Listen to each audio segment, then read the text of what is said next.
और इस मंत्र से आप हर मनोकामना आपके पूर्ण होगी, क्योंकि माँ दुर्गा की शक्ति इसमें साक्षात कृपा करेगी आपके ऊपर। जय श्री राम, जय माता दी, बालाजी महाराज की जय। जो आज का मेरा विषय है वो रहेगा गुप्त नवरात्रों की साधना के बारे में।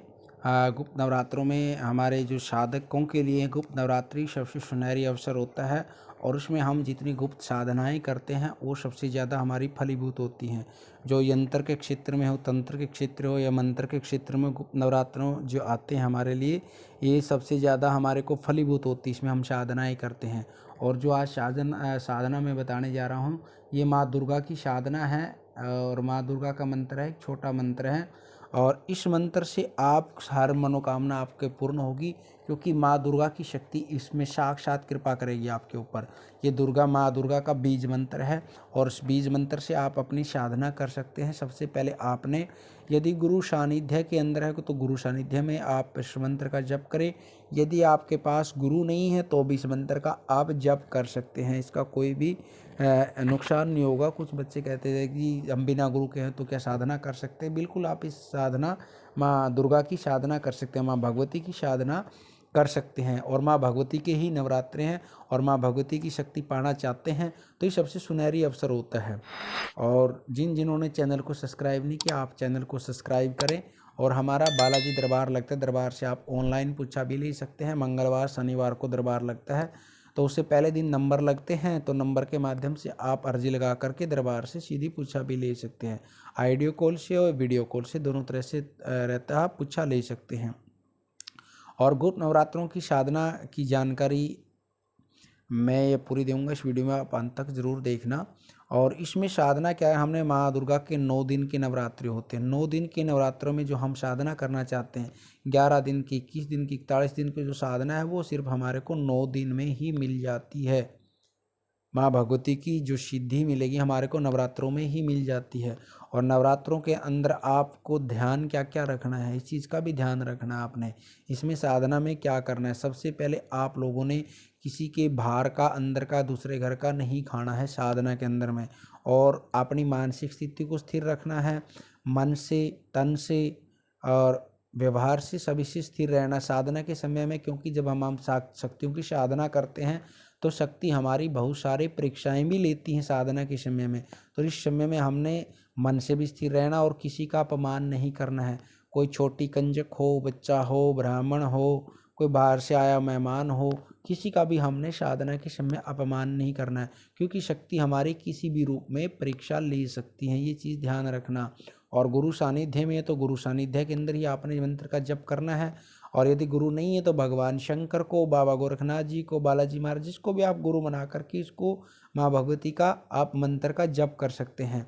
और माँ भगवती के मंत्र में जप में के लिए आप लोग सबसे पहले माँ भगवती की पूजा करनी है, आराधना करनी है। पूजा आराधना करके माँ को भोग लगाना है। उसके बाद आपने संकल्प करना है। संकल्प करके आप भी 11 माला, 21 माला, 51 माला, 50 माला, जितनी भी करना चाहते हैं आप इस मंत्र का जप कर सकते हैं। सबसे पहले आपने गणेश जी का जप करना है, गुरु का मंत्र का जप करना है। उसके बाद आपने नवारण मंत्र का जप करना है। नवारण मंत्र के बाद में इस बीज मंत्र का आपने जप शुरू कर देना है। एक माला नवारण मंत्र की अवश्य निकालें। उसके बाद इस बीज मंत्र का आप जप शुरू कर देना।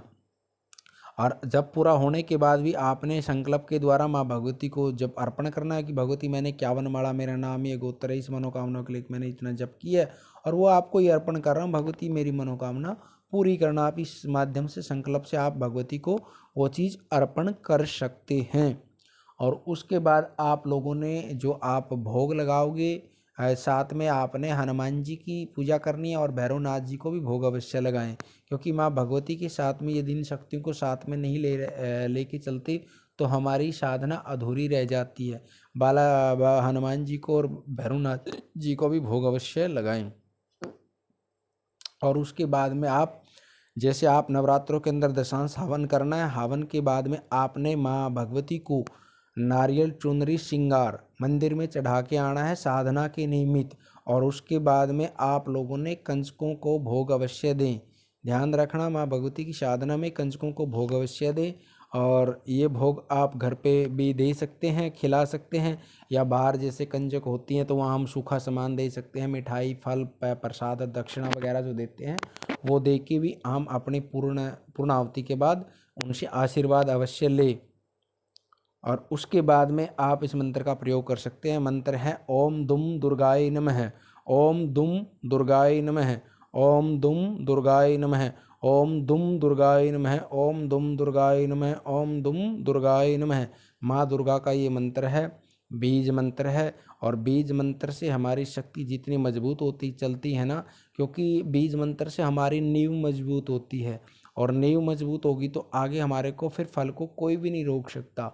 फिर हम शाबर मंत्र के आगे जप कर सकते हैं, माँ भगवती के और बड़े मंत्रों के जप कर सकते हैं।